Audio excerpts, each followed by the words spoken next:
Welcome to Free Thoughts. I'm Trevor Burrs. And I'm Aaron Powell. Joining us today is John Pfaff, professor of law at Fordham University School of Law. He is the author of Locked In, The True Causes of Mass Incarceration, which we discussed on a previous episode.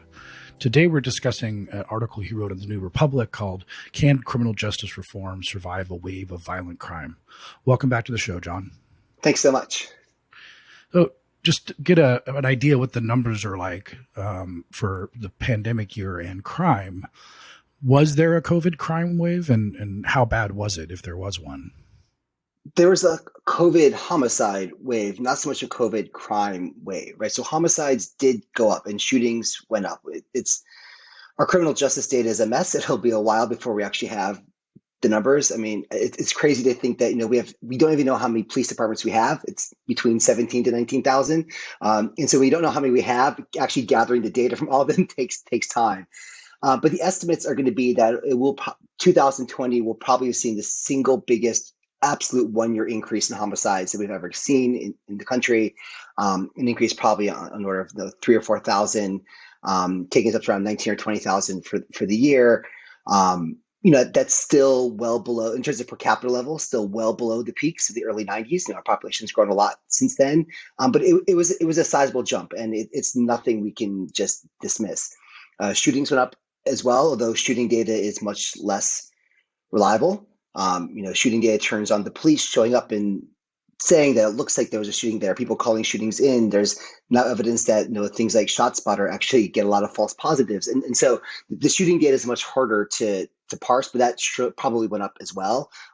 Although one thing people do find interesting is that, at least in New York City, where I know where someone looked at it, the death to shooting ratio dropped substantially, right? So the increase in homicides was much lower than the increase in shootings should have suggested based on previous year's data, right? So either people who were shooting were less accurate this year, or maybe we're reporting more shootings, right? I think it's important for people to understand how political crime data can be, right? The crime data doesn't just emerge naturally out of some objective vacuum as like data, right? In ways that much more our health data tends to, right? It's only a crime if the police choose to report it as a crime. They oftentimes intentionally or unintentionally don't. And so it's conceivable, in most times, police probably have an incentive to underreport shootings. Right? There's actually some studies showing that things like CompStat, which is sort of the big computerized tracking programs major departments have now, have really weird incentive effects. They actually encourage police to underreport serious crimes and overreport minor crimes, and to knock major crimes down to minor,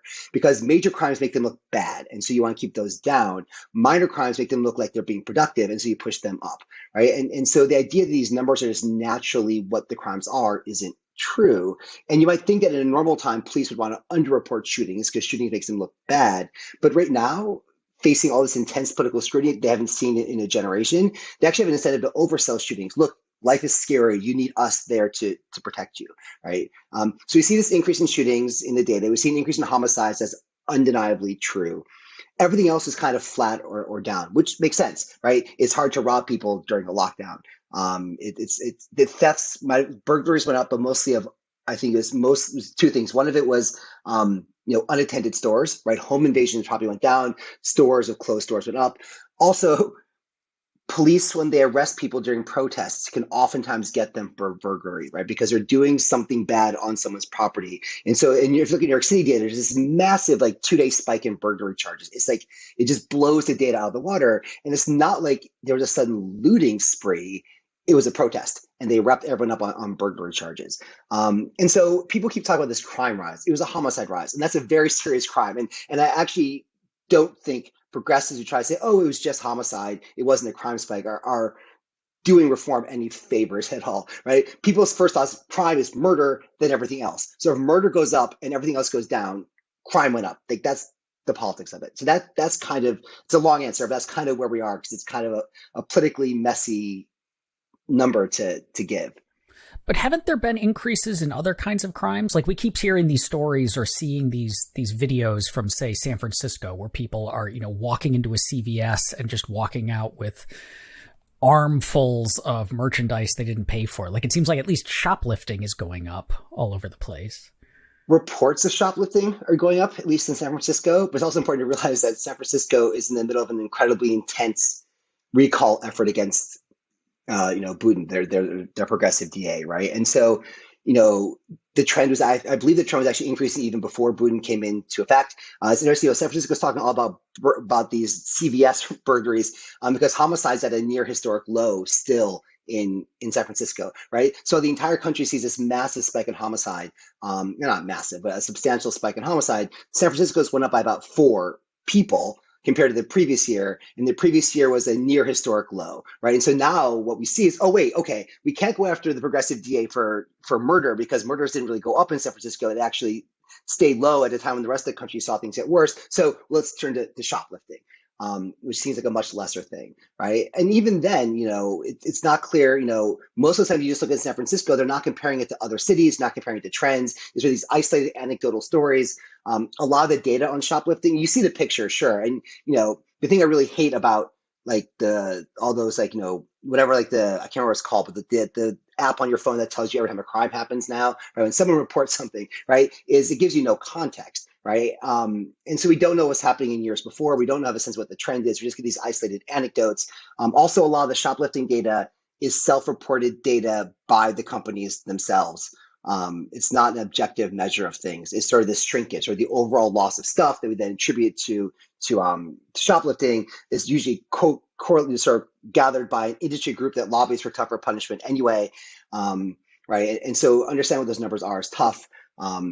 So yeah, I mean, you see these anecdotal stories, but that's true everywhere, right? Even years when crime goes down across the country, in some cities, some crimes will inevitably go up. And I think it's very telling. We keep hearing all about shoplifting in San Francisco, right? Not shoplifting in general, just San Fran. And to me, that's always a tell that this isn't really about a broader trend. It's not, for example, San Francisco. It's just San Francisco, and the politics of San Fran are kind of wonky these days. Oh, it's always a political football that conservatives like to kick as hard as they possibly can for San Francisco. But that's true generally. San Francisco is interesting because a lot of the people pushing the recall actually view themselves as Democrats and progressives, right? Sort of the more liberal tech people who are actually pushing this. It's a very interesting politics there, right? It's not conservatives going after Budin as is often the case against progressive DAs elsewhere. This is actually self-proclaimed, but perhaps not quite as much as they think they are, liberals going after him because their city is not quite as nice as they want it to be, I guess. Now, of course, in terms of the politics of crime, which goes back and forth, and last year, in addition to the pandemic, still ongoing pandemic, we had the murder of George Floyd and the resulting protests and the emergence of the defund the police movement. And now what conservatives are saying, pointing at these numbers and saying, see, we told you, you defunded the police and now the police are not policing and therefore murder has gone up. What's wrong with that general narrative? I mean, the first problem is we actually haven't defunded the police. Most police budgets are up. Most of the cuts that haven't happened. Most of the cuts that have happened are very small. Lots of the cuts that have happened haven't happened yet, right? So, for example, I remember towards the end of 2020, the U.S. attorney who covered Austin had this big speech in Austin. The Austin City Council just cut the budget for the police, and now homicide is way up, and this is like a nightmare. The problem is the fact that, one, the homicide increase in Austin started before the budget cuts happened. So the timing there is backwards. Secondly, the Austin budget cuts were almost all they're driven by fiscal year, not the voting year, right? So they vote in August to cut the budget, but the budget cuts don't actually start until November because that's how fiscal years work, and no one paid attention to that. And then the fact is almost all of the immediate budget cuts in Austin were cutting back to cadet classes. Right. So those cadet classes wouldn't have even entered until 2021. So it has no impact on 2020. And those cadet classes never would have seen the streets until 6 months after that. Right. And so the impact of that first round of budget cuts can't hit until a date that has not actually happened yet. Right. It would materialize around November 2021 is when we would have seen the budget cut actually go into effect, right? And so part of it is the fact that the timing just never works. The size of the cuts are oftentimes ephemeral, right? Lots of the cuts are just budget shifting, right? So, we're going to fund this program out of the school budget, not the cop budget. So we cut the cop budget by $10 million. We increase the school budget by $9 million. So they're paying for the school cops, not the police. And now we defunded the police, but we haven't actually defunded safety, right? So a lot like say New York City's giant like 15% cut. A lot of it was that kind of accounting game, and also I think about a third of what was left of the real cut was all prospective cuts to overtime, at least half of which aren't going to materialize this year, right? And so it's easy to look at what the city council says. Here's what we're done, right? But budgets are mind-boggling things, right? That you have to spend your career mired in a single city's budget to really understand it. And the amount of sort of game playing that's going on to look defunding when not makes the whole narrative kind of just problematic. Is there a rhetorical effect, though, in the sense that, so imagine that, my boss announces that he's been getting pressure to lower all of our salaries, right? And he hasn't actually lowered them yet. Maybe they've announced they're going to be lowered at some point, or there's just a threat that it might happen. That's going to influence my behavior, whether the cuts have gone into effect or even if they do. So maybe it's cops responding to essentially an atmosphere where they are being told, we're going to cut your budgets, we don't like you, all cops are bastards, and so on. And that wouldn't show up in the timing data that you just talked about. Right. That's fair. I think the pushback I'd have there is one is I'd imagine these contracts are written in a way that makes salary cuts really hard to do, right? You might cap overtime, right? That's vulnerable, but I think base pay is so deeply negotiated that that's pretty safe, right? I mean, it's kind of ironic how conservative law enforcement officers increasingly are, given that they're one of the last truly powerful unions out there, right? Law enforcement unions are incredibly powerful at protecting their turf. You are right that it does perhaps reflect an attitude shift, and maybe officers resent that attitude shift. That's certainly how police departments are trying to spin the large-scale retirements that we're seeing. The catch is, and this varies from city to city, in New York City at least, I believe that your pension payout is based on your last year's salary, right? And because of the protests, most senior officers will never see this kind of overtime again. And so if they retire now, they retire with the biggest possible pension they can ever get. If they wait much longer, the pension is going to reset to a lower base level. In LA, I think it's like your choice is like 1 of 5 years of your last years to pick, so it's not quite as strong for LA. Like the weeds really matter here, but the unions are trying to tell this as like our officers are all disheartened. But I think what we keep seeing are retirements, not resignations. And given the nature of public sector pension plans for law enforcement, if all we're seeing are retirements and not resignations, that suggests there's some, they're cashing out for a reason here. And some of it's not just I feel like I'm being picked on. It's I can cash out at 80% of a massive amount of money now rather than 80% less money in 5 years. So yes, I think, you're right about the attitude. It's not just the timing of the budget, it's the timing of the protests. And there's surely some part of that. But again, sort of these technical weeds about pay can make a big difference about what's actually happening here. On a bigger picture level, what do we know? And I assume the answer also there's a lot we don't know, but what do we know about the relationship between policing and crime, or let's just say homicide? Because we'd have to get into this question of whether or not, if you increase police budgets by 20% or officers on the street, what type of policing affects the homicide rate seemingly?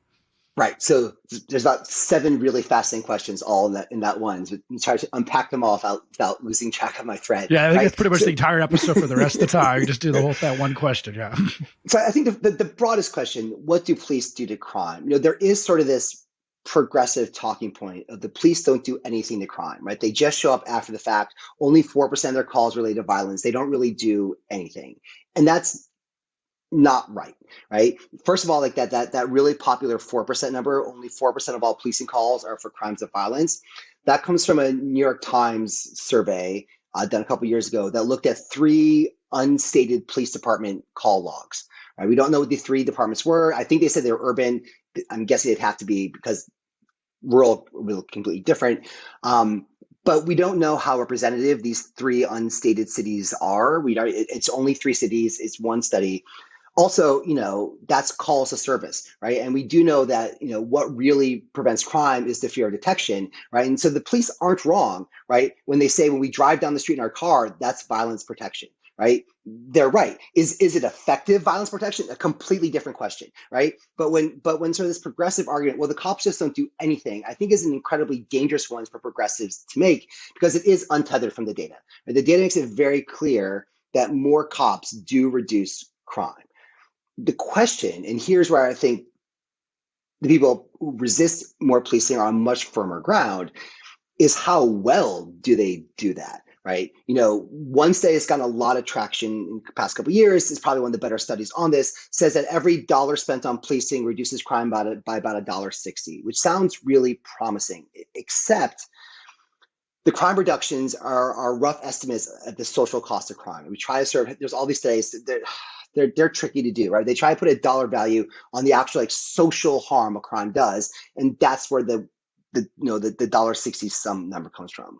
The dollar spent is literally the cash outlay, right? So that means George Floyd's death doesn't show up in that dollar, right? The stress Black parents feel every time their kid leaves the house because they've had to talk and they're afraid their kid might get shot or harassed or basically sexually assaulted during a stop and frisk, none of that figures into the dollar, right? And so it's not a great cost benefit, because the costs and benefits are different. To the credit, two of those authors and several other people had recently written a paper within the Skandon Center where they don't try to put a dollar value on the costs. What they say is to prevent one homicide, we need to hire about 10 more cops. But those 10 cops will in turn prevent this many more smaller crimes, cause this many more shootings, cause this many more bad interactions, and kind of here's kind of the mess. And I truly appreciate that they don't try to resolve that issue, right? They simply say, here's what you're going to get. 1 less homicide, 5 less these, 7 less these. You're going to get these 30 bad things over here. It's a political question. Is that a valid trade-off or not? There's no clear answer. They don't answer it, and they shouldn't answer it. And so I think, to me, that's the real issue, right? Are the costs of policing worth it, right? Because what these studies show, one cop reduces this, it's not necessarily cops, right? What they're saying is one person with eyes on the street who can intervene prevents this crime from happening. Does it have to be a sworn police officer, right? One problem most of our studies on policing have is we measure cops, sworn city, state, county cops. But there are just literally, it's a 1-to-1 ratio of public cops to private security. Right. And we know that private security who might not be armed but can intervene, they can do a lot too, right? Patrick Sharkey at Princeton has this book called An Uneasy Peace, where he argues that one of sort of the unappreciated drivers of the crime decline of the 90s were things like business improvement districts, right? Where store owners got together, basically taxed themselves with some help from the city, right? And hired private security to walk around their neighborhoods during the day. And that encouraged people to come back out to go shopping. And that sort of eyes on the street. So there's this collective social efficacy idea, this idea, neighborhoods that can police themselves, right? And so what these studies show is that some sort of enforcer able to intervene works. Does it have to be a cop? Those studies they show it can be a cop. They don't show it has to be a cop, which I think is the other sort of trick for these, right? And so do cops reduce crime? Yes. Can other people serve cop-like functions? Yes. Have we studied those? Not nearly as well as we should have, but it's definitely evidence that they can work, right? And another criminologist, John Roman, had this great point actually on Twitter the other day about, we don't necessarily know the efficacy of some of these non-cop interventions, but what we do know is that unlike the cops, when they get things wrong, they don't kill other people, right? Cops are kind of a high-risk, high-return thing. They can stop crime, but they can shoot people, right? We have less evidence about what, say, violence interrupters do, right? But when violence interrupters get it wrong, they don't harm the person they're interacting with in a way that cops might, which is another complicating factor, right? And so it's a messy, muddy area, right? With a lot of studies that either overstate their findings, they don't quite use the same right cross benefit, or they say cops work when they're not really. They study cops and they show that cops work, but they're not necessarily saying that it can only be cops. It could very well be someone else. Is there an upper limit to the more cops prevent crime? So this $1 of police spending with all the caveats you just said, $1 of police spending reduces crime by $1.60.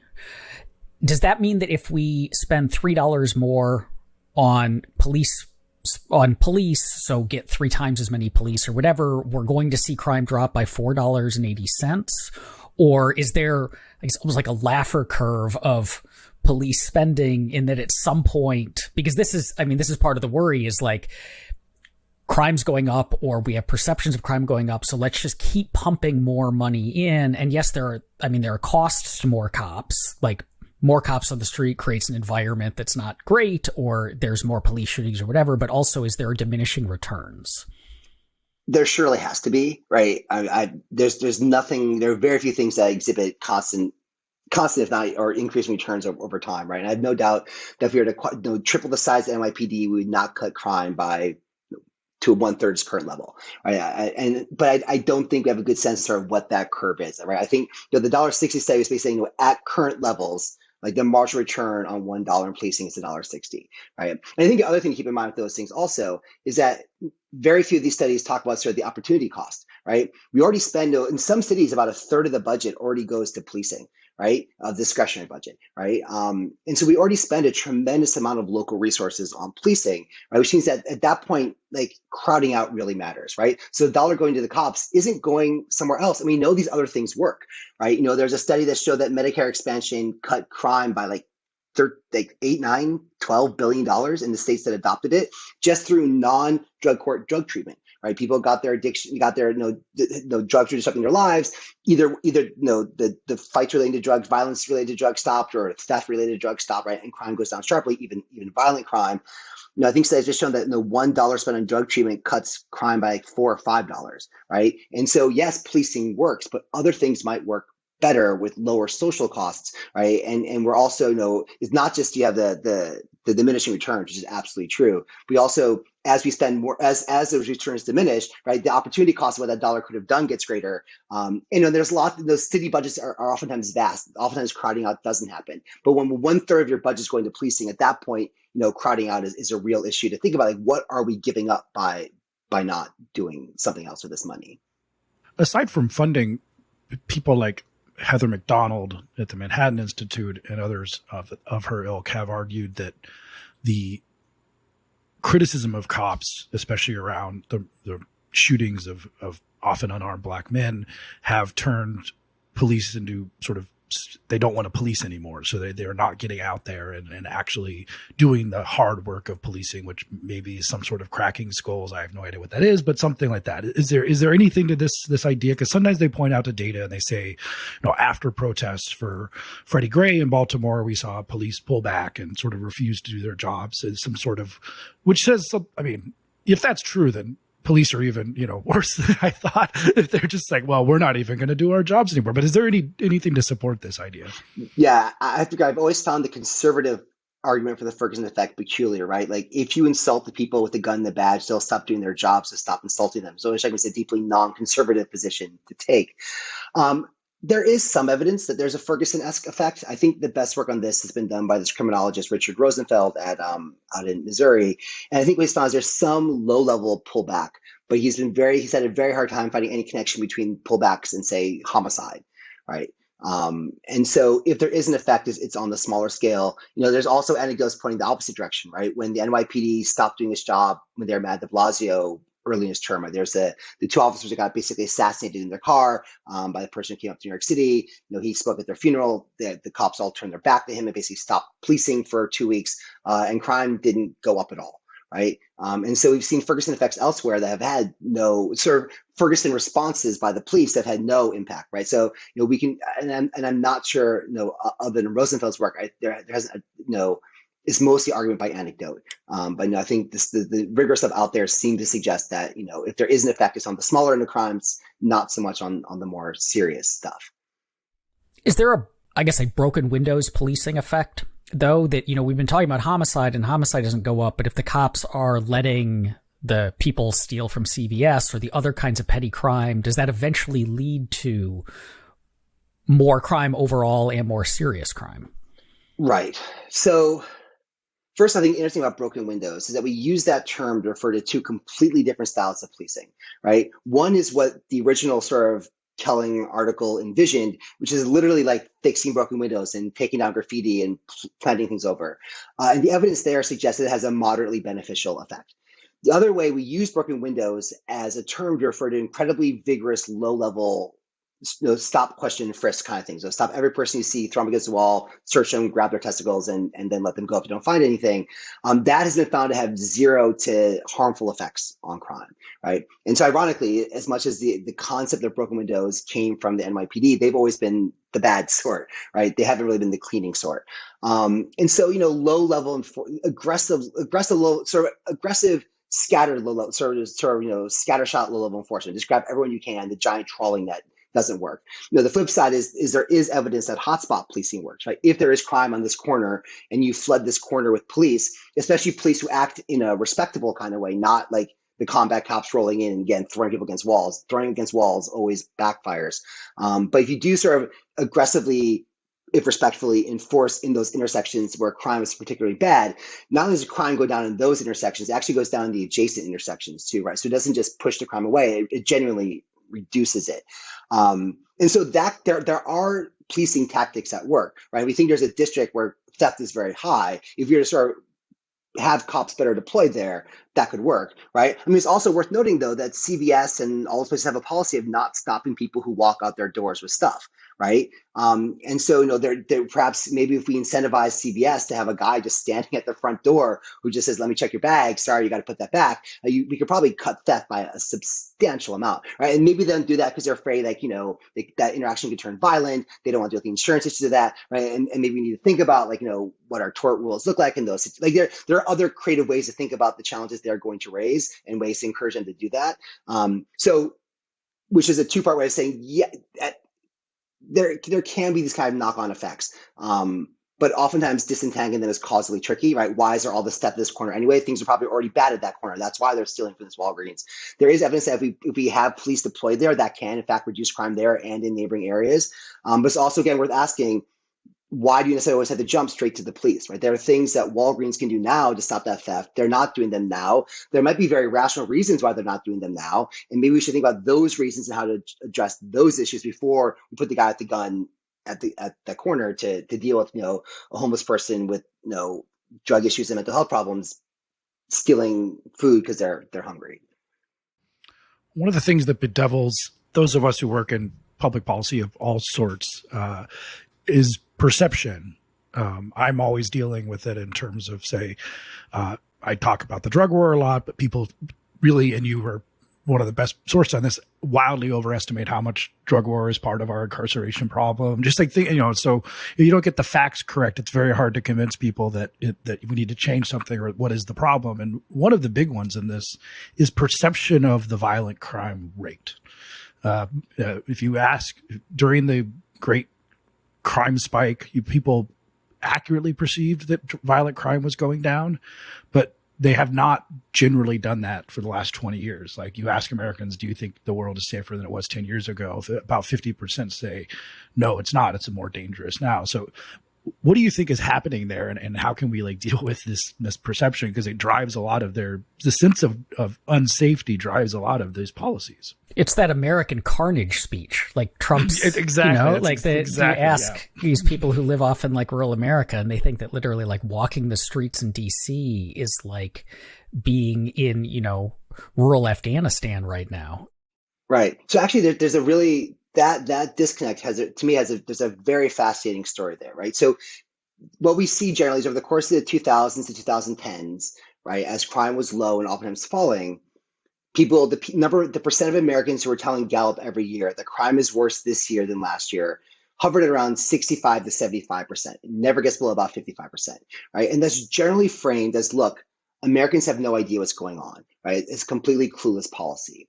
It's actually much more complicated and more fascinating than that, because Gallup starts that question in the early 1990s. Right, so look at 1993, which is sort of the peak. 93 is about the peak of when crime's just starting to trickle down, but no one can see it yet because our data comes out so late, right? About 90% of Americans say crime is going up. They're right. Things are terrible, right? And then over the 1990s, we see this substantial drop in crime. And each year over the 2000s, the 90s, right? Starts dropping around 91, 92. Sorry, I'm getting old and losing sense. It's all the distant past for me now. Over the 1990s, as crime goes down, each year, the percent of Americans who say crime is getting worse, that goes down to 85%, 70, 75, 70, 65, 60. And then we hit this one magical year. Well, one year we get to like 49. The next year it drops to like 44% of Americans say crime is up, even as it's going down. So almost 2/3 of Americans get it, right? Almost 2/3 are saying no, crime isn't higher, and they're right, crime isn't higher. And lost in the data, that one magical year, state prison populations actually fell by about 1,776, very patriotic number, right? It gets lost because the feds jump by like 10,000. So if you look at the national prisons, you see this big increase. Look at state data, states have fallen, right? So over the course of 2000s, Americans are getting smarter and smarter. They're getting more and more aware. They see crime is going down. And the state prison populations that are driven by much more rational policy than the feds, as irrational as it is, it's better than the feds, their growth slows and slows and slows. And we finally hit this point. A solid majority say crime is going down, state prison populations fall. And the very next year, state prison populations jump by about 15,000 people. And the percent of Americans say crime is going up jumps to about 70%, even though crime went down that year. Do you want to guess what that pivot year was? 2001 to 2002, right? It has nothing a to year do of with feeling crime. very unsafe. Right. A year of, generally. Yeah. Right. You're just scared, and the world is scary. And what's fascinating is Gallup has a parallel question they ask. They don't just ask, is crime going up? Is the world scarier? They also ask, do you feel safe walking around your house about within a mile radius of your house at night?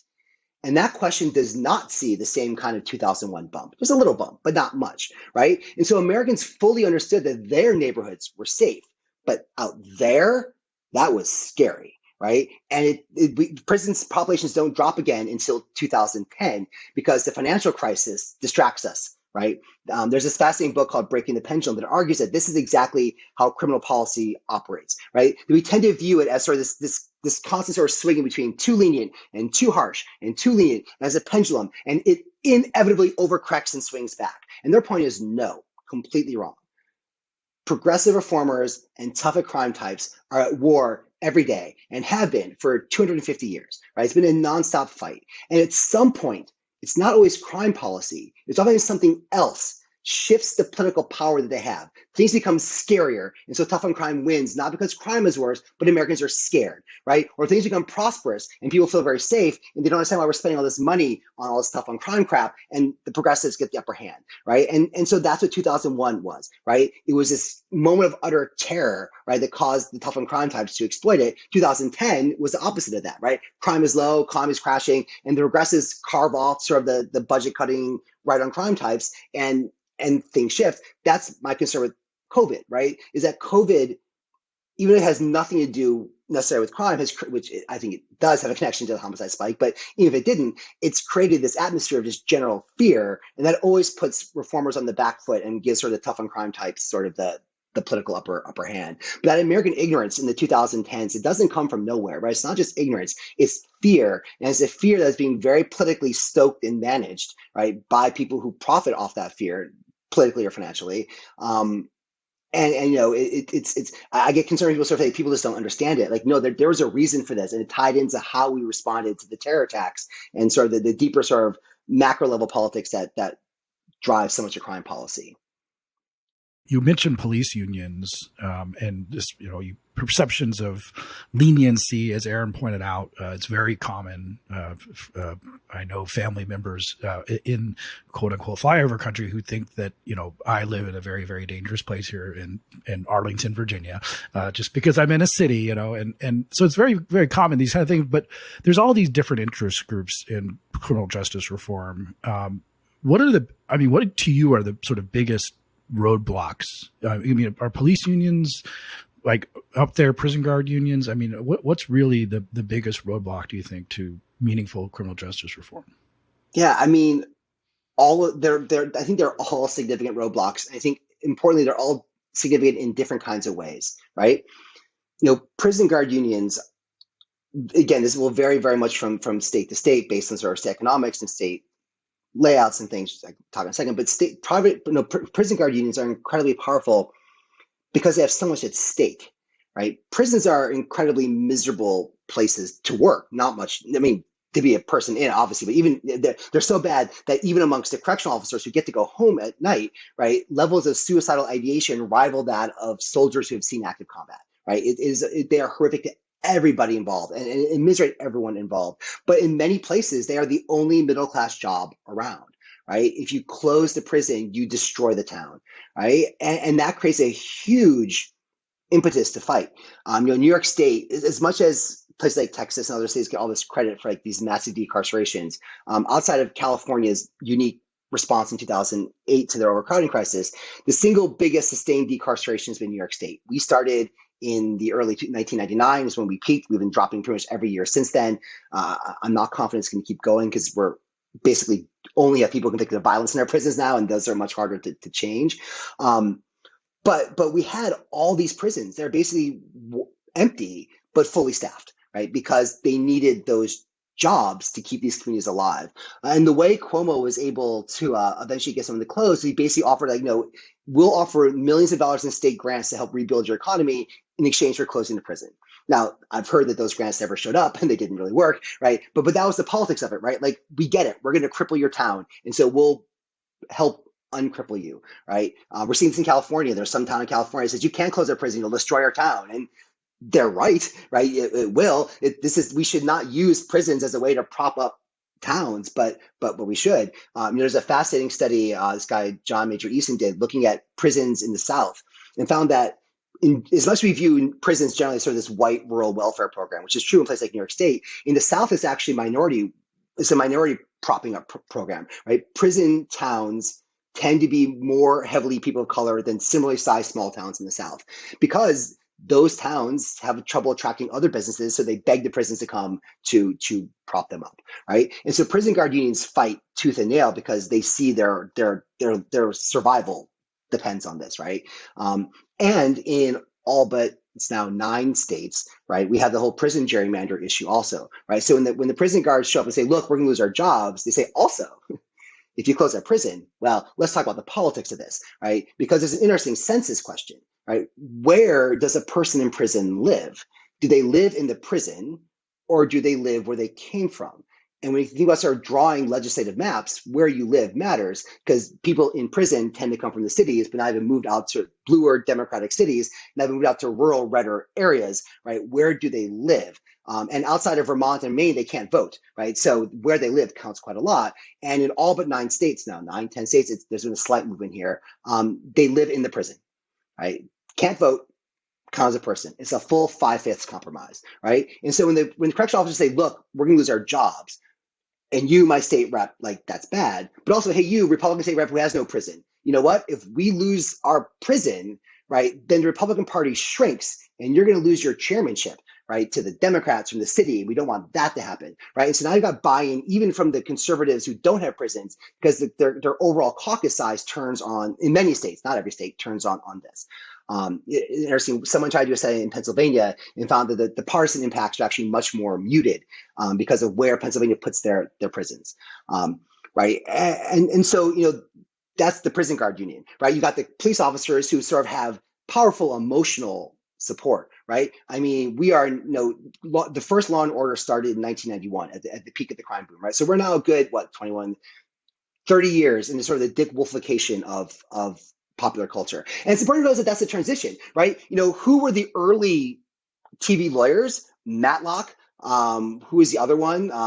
The other big one, the old Southern guy. Perry Mason, right? They were defenders, right? There's actually a mind-numbingly dull black and white show from the 50s. It's unwatchable, right? But the show is simply titled Public Defender, right? It's the stories of the public defender offices in like the 7 cities that had public defenders back then, right? But then the crime boom comes and that narrative switches. Rather than skepticism towards the cops, it's this full-hearted cultural embrace of policing, right? And so that gives cops a much different perspective. Like, we are that thin blue line, and you've been told for 30 years on the most popular shows on TV that we are all the censoring to serve you and chaos, and we're all well-intentioned, doing a great job, and maybe push rules a little bit, but it's always understandable because the guy's always guilty. And so that's sort of the policing union. And then the other much more invisible real group, quick, before we get to that, just on this, the prison guard unions and the voting census issue, this seems, as people pushing for criminal justice reform, a large portion of our argument, or if not our immediate argument, our motivations in this is humanitarian. that the criminal justice system is incredibly brutal and unjust and treats people poorly and does human damage and all of this.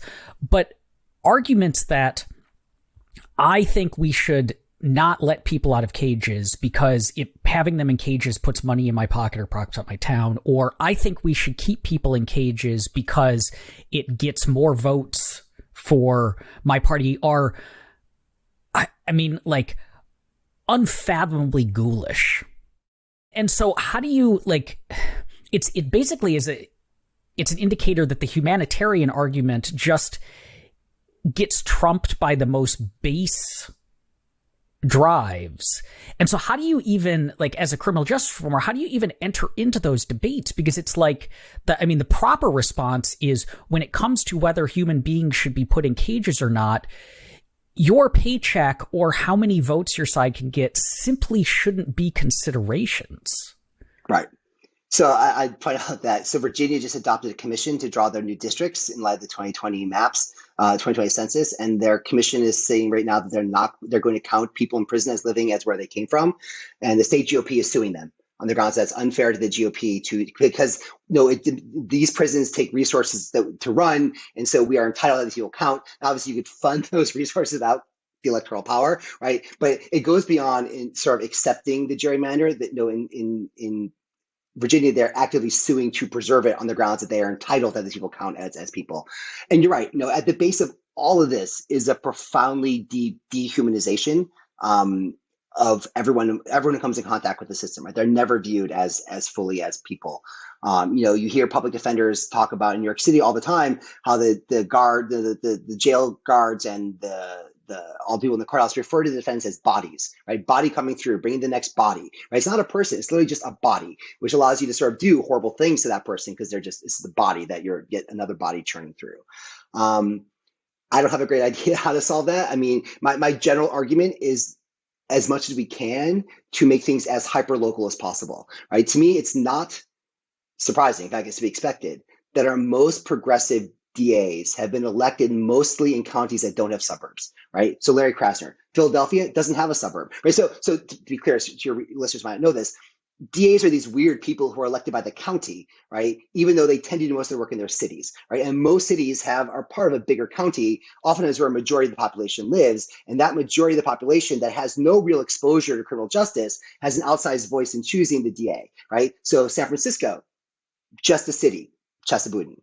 Pennsylvania, Philadelphia, no suburbs, Larry Krasner. Boston, yeah, Suffolk, but it's like 80-20 Boston, right? You get, Rachel Rollins, right?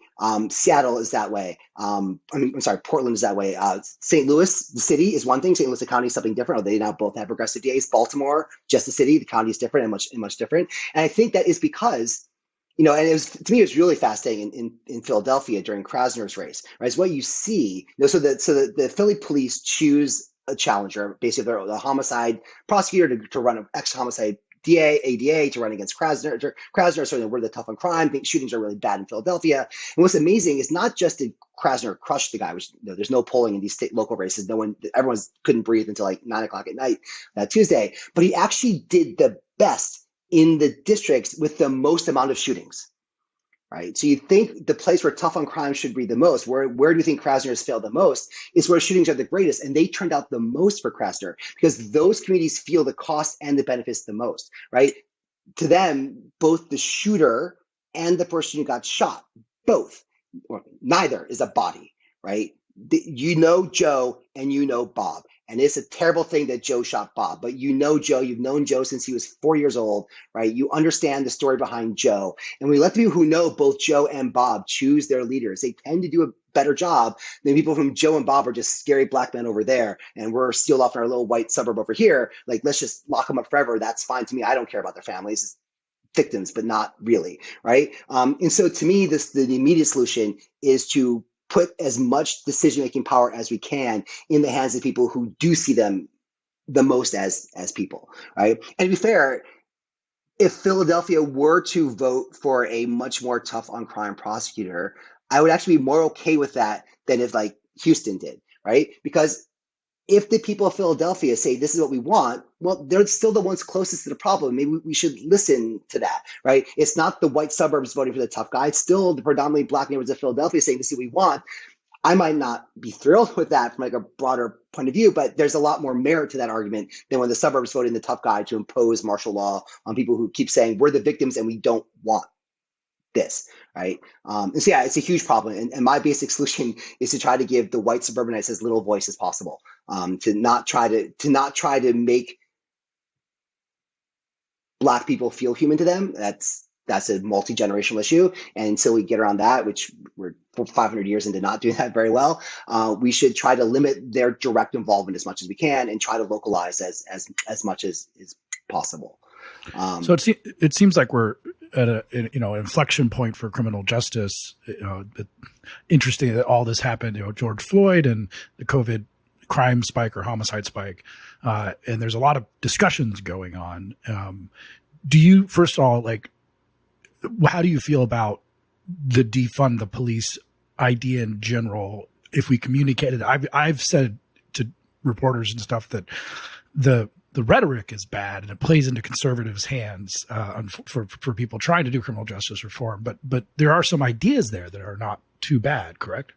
I think the ideas are incredibly solid. The rhetoric is actually complicated, right? So lots of people have heard about defund the police. I wonder how many people here have heard about the Justice Reinvestment Initiative, right?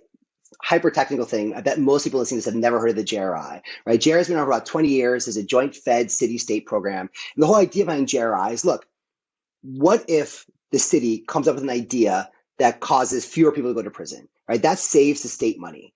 But why does the city care, right? Because the city policing investment comes out of the city budget and prisons are paid for by the state budget. These are two different budgets and the city people don't care about the state budget, right? And so what if when the city comes up with a really good idea and they reduce costs for the state, we have a system in place to transfer money from the state to the city to reward them for their saving, we'll split the difference and you get some and we get some and everybody wins. And now we incentivize investment and efforts to move away from blunt criminal justice approaches to things that work. It's been fine. It's done some good. No one's heard of it, right? We're still screaming at each other about defund, right? It went from nothing to something people can't stop talking about. And yes, the politics here are incredibly hard to wrap your mind around, right? I'm actually quite sympathetic to what Spangenberger and Lamb said shortly after the 2020 election, right? Your defund rhetoric nearly cost us the House. Probably not wrong, right? But the problem with that is that we've reached this weird period now where local elections have become nationalized, right? Think about every special election from 2017 to 2021, right? It was always a referendum on Trump, right? This delegate in Virginia, the Democrat in Virginia wins a delegate seat that's been held for 30 years by Republican because everyone hates Trump. That kind of sucks, right? When you vote for your Virginia delegate, it should be for how Virginia should run things. It shouldn't be a national referendum on Trump, and now they're all referendums on Biden, right? And so that means that when an activist in Chicago, focusing on Chicago politics, says defund in a way that works in Chicago, it gets weaponized in rural Virginia to go after Spangenberger. That's completely true. And when the activist says, I don't care about that, I need to get the CPD out of my neighborhood now so they don't shoot me now. And if Abigail Spangenberger loses her seat, I really don't care because that's over there. But you might need the ACA, right? And if you lose Spangenberg, you lose the House, you lose the ACA, and the feds, who controls, you do want the Democrats. If you're an activist in Chicago who's very liberal, if not, views the Democrats as sort of the corrupt party as no different Republicans, they're not to you, right? And there are things Democrats are doing that you want them to do. And the way we've nationalized local races is tricky. But at the same time, we're still talking about defund, right? It's been over a year and it's still being debated and talked about. And I think if we chosen some very Brookings appropriate justice reinvestment kind of, not just term, but even just framework, let's scale back some things and shift some money over here. Sure, that sounds great. And then it dies, right? But defund is an Overton window moving kind of phrase. And it's going to have those things. Overton windows are incredibly hard to move, right? The Democrats held the Senate for years under Obama, right? Sometimes, right? Because you had all these Tea Party people who are screwing up Republican races, right? But now the Republican Party is where those Tea Party people wanted to be, even though they lost the Senate for years because they had no crazy people running against Harry Reid in Nevada when he was vulnerable, and they chose a crazy person, right? And so, yeah, there are real costs to this defund rhetoric. It plays directly in the Republicans' hands, but we've had a year-long discussion that a more politically savvy centrist term would have just gone off and died in some white paper somewhere. And so I totally get the political cost. It's risky. But when you're shooting high, it's kept the debate going. You got to open with something bigger and scale back. You can't open with where you want to be, because then you get pushed further. Right. And so I'm simultaneously I completely understand all the criticisms leveled at the word, but I'm also much more sympathetic to it, because there's a bigger push that I think it's accomplished that something more centrist would not have. This whole conversation, not ours today, but the broader conversation about criminal justice reform that has taken on so much weight in American discourse, is all happening at this admittedly very weird time in America, because we're still in the thick of the pandemic. Hopefully we're kind of at the tail end of it. We are at times of, extraordinarily high unemployment, which is contributing to, I'm sure it has a contribution to rising crime rates, or the partial rising crime rates. We've had school closings, which also are putting a whole lot of young men out on the streets who otherwise would have been in school. So there's a lot of very acute causes that are also temporary. And then we had the summer of the criminal justice protests and so on. And so what do you think that given that we are in a criminal justice reform moment, it feels like, the longer term impacts of it happening during this weird time that is going to come to an end? And are you optimistic about criminal justice reform this time around? Are you pessimistic? Are there some areas where you're one of each? Like, what does the future of criminal justice reform look like coming out of 2 years of COVID? Yeah.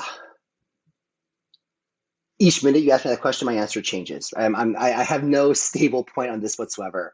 Early 2021, I become deeply pessimistic, because it looked like, if there's ever a time we could reduce prison populations, just focusing on the prison part, it was COVID, right? These intense congregate settings where the disease spread like wildfire, and not just amongst the people in the prison, but would then jump to the correctional officers if they weren't the ones bringing in the first place. And so now you're pulling disease into rural communities that are more conservative. So we should all be on board, and prison populations didn't budge. Right? And to me, that was the canary was just choking to death in the mind there. But now it looks like prisons are down like 20%.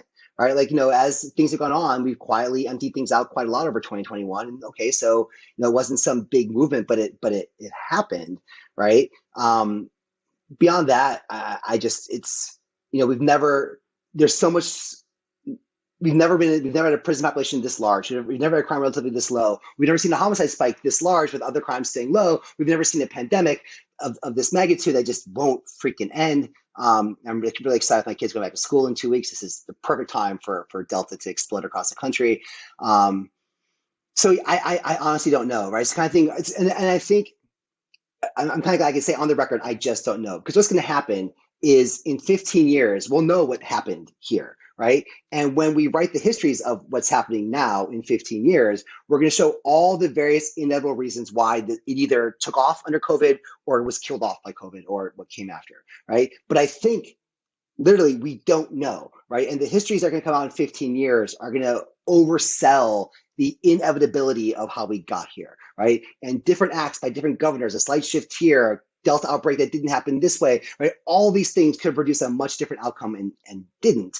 I think we'll confidently say, well, this is why it happened. And I think if we had, some sort of, DC universe, multiverse, where we could run this experiment across 1,000 different Earths, right? At this exact moment where things are right now, we would see about 400 different outcomes across those 1,000 Earths, right? And each one will look inevitable with hindsight. But right now, I think it's all just, there's so much going on in such an unpredictable, unprecedented kind of way that I don't know.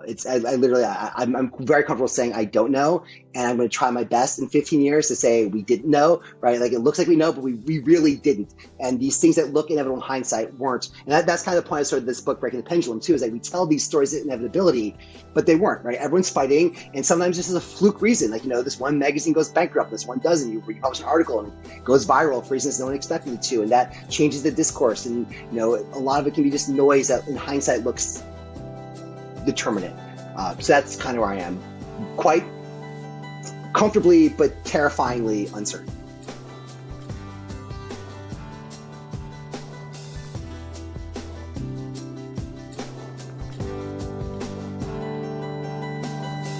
Thank you for listening. If you enjoy Free Thoughts, make sure to rate and review us in Apple Podcasts or in your favorite podcast app. Free Thoughts is produced by Landry Ayers. If you'd like to learn more about libertarianism, visit us on the web at www.libertarianism.org.